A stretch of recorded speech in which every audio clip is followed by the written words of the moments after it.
E se ele quer dar como eu quero, maravilha. E se ele quiser fazer diferente? Né? Então veja, Deus, ele pode responder às nossas orações dizendo sim. E dá para você o que está pedindo. Quantas vezes Deus fala sim para a gente? Todo dia ele fala sim. Mas Deus também pode falar não. Você pode pedir para Deus algo e Deus falar não. É não. Só que quando Deus fala não, muitas vezes a gente não aceita. E aí que entramos numa crise e nos metemos numa tragédia. Porque a gente vê que Deus está falando não, não, não, não, e você não aceita o não, aí você quer fazer do seu jeito. E quando você faz o seu jeito, você não está aceitando o não de Deus. E aí é que você se machuca. Aí é que você sofre. Entendeu? Vou dar um exemplo. Nabucodonosor foi um rei do Império Babilônico. Ele era rei do Império Babilônico, Nabucodonosor, ok? E um dia Nabucodonosor teve um sonho. E ele esqueceu o sonho. Aí Deus mandou o profeta Daniel que revelasse o sonho do rei e interpretasse o sonho. Aí Daniel foi lá, Deus revelou para Daniel, Daniel foi lá e falou: rei, você sonhou com uma estátua. O rei falou: é mesmo, foi com uma estátua.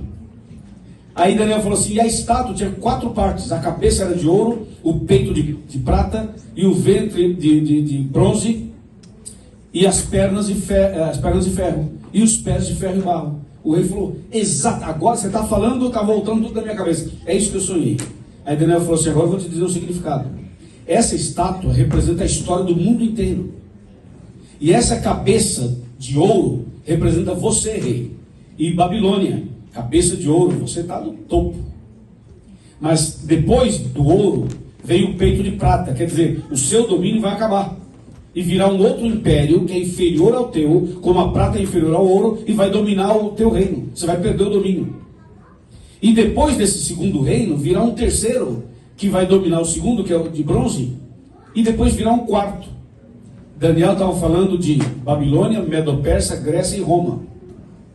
E Daniel falou claramente para o rei. O rei falou assim: puxa, que coisa extraordinária. Quer dizer, esse era um sonho de Deus, esse era um plano de Deus, essa era uma revelação de Deus. Sabe o que o rei fez? Eu não aceito o plano de Deus. Eu não aceito isso aí. Eu não quero ser só a cabeça de ouro. Eu quero ser tudo. Por que eu sou só a cabeça de ouro? E por que o peito de prata já é de outro? E por que o ventre de bronze já é outro império? Por que as pernas de ferro já é outro império? Não, eu não quero ser só a cabeça, não. Eu quero tudo. Isso está em Daniel capítulo 2. Quando você vai para Daniel 3, sabe o que o rei faz? Ele manda construir uma estátua inteirinha de ouro. No capítulo 3. Sabe por quê? Para dizer para Deus: os teus planos não me interessam. O que o Senhor quer para mim não me serve. O que serve é o que eu quero. E eu posso fazer. Já que o Senhor falou que eu sou só a cabeça, eu vou lhe mostrar que eu sou tudo. Resumindo, por que nós não aceitamos os planos de Deus? O rei se deu mal com isso. Sofreu terrivelmente por causa disso. E às vezes Deus está falando para a gente alguma coisa e a gente não aceita e vai por outro caminho e a gente se machuca, se fere, né? E quantas vezes nós estamos pagando hoje um preço altíssimo, porque lá atrás a gente não quis ouvir a voz de Deus. Aí você fala assim: puxa, agora eu estou pagando um preço alto. Claro, porque faz parte das consequências. Então entenda, Deus pode responder a oração da gente dizendo sim, e dá o que você quer. Mas Deus pode falar não. Temos que aceitar o não, e é difícil. Muita gente não sabe lidar com o não. Entendeu? Você falar não para alguém pode passar a ideia de que você não gosta dela. E não é isso. O não é um sim de outra maneira. Não sei se dá para entender o que eu estou falando. Quando você fala não, você está dizendo não para aquilo, mas está dizendo sim para um monte de coisa. Os pais, os nossos pais. Quantas vezes os pais falam não para os filhos? Muitas vezes. Os filhos nem sempre entendem. Os filhos muitas vezes acham que os pais estão sendo duros demais, estão muito fora do contexto, são antigos, ou que os pais não estão querendo a felicidade do filho. E o filho não aceita o não do pai ou da mãe.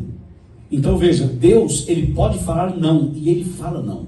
Vou dar um exemplo para vocês. O apóstolo Paulo, ele tinha um problema, ele chama de espinho na carne. Já ouviram falar isso? Espinho na carne. Sabe que problema que ele tinha? Era um problema na visão. Um problema na visão. Porque quando Jesus se encontrou com ele no caminho de Damasco, uma luz forte deixou ele cego. Depois ele foi curado e Deus deixou uma sequelazinha na visão dele. Ele chamava isso de espinho na carne, incomodava ele. E ele pediu para Deus curá-lo. Pediu 3 vezes para Deus curá-lo. E sabe quem era Paulo? Simplesmente escreveu 14 livros da Bíblia. Um tremendo de um servo de Deus.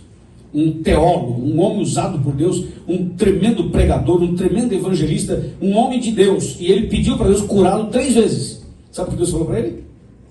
Falou, não vou curar. O que você precisa não é da cura. Você precisa da minha graça. E a minha graça te basta. E você vai ficar com esse problema até o fim da sua vida. E por que Deus fez isso com ele? Deus é mau? Não, Deus não é mau. É que, veja, se Deus curasse Paulo desse problema,